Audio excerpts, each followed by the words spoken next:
Eco friendly ఎన్క్లోవ్గా మేము తీసుకోబడింది. అలాగే మేము ఈ యొక్క కాలనీని గేటెడ్ కమ్యూనిటీగా తీసుకున్నాం. కాలనీ చుట్టూ కంపౌండ్ వాల్ ఇచ్చేసి ఒక పెద్ద ఆర్చ్ ఇచ్చేసి ఆర్చ్ నుంచి ఎంట్రన్స్ పెద్ద గేట్ పెట్టేసి తీసుకోవాలనుకున్నాం. అవన్నీ డెవలప్మెంట్ కార్యక్రమాలు చేస్తున్నాం.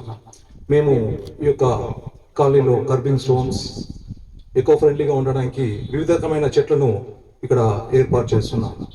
అలాగే అన్ని రోడ్లన్నీ సీసీ రోడ్లు చేస్తున్నాం, కర్బింగ్ స్టోన్స్ చేస్తున్నాం. ఫుట్పాత్ పైన కూడా తాండూర్ బ్లూ స్టోన్స్ వేసేసి దాన్ని వాకింగ్ ట్రాక్ గా వాడుకుంటున్నాం. అటు ఫుట్పాత్ లా ఉంటుంది, ఇటు వాకింగ్ ట్రాక్ లా ఉంటుంది.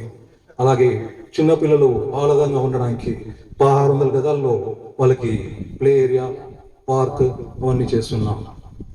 అలాగే underground drainage with separate tank, water line with sump యొక్క కార్యక్రమాలన్నీ తీసుకుంటున్నాం.